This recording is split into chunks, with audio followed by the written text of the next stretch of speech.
Okay, so this is a little off topic, but I feel a need to report this. Here we are at Domino Park, the place where I used to come in the summer all the time. I haven't been here in a while. And we're at the fountains where in the summer the fountains would come up and the children would play. This is a place for the children to be swimming in the fountains, right?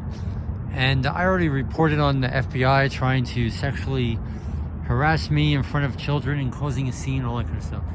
So lo and behold, this is new. Wow. Domino sugar, right? So this is proclaiming pedophilia, where the children swim. Domino sugar. Wow.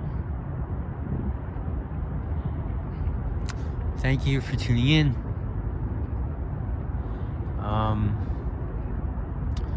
Yeah, I don't know. We're all very proud, yes.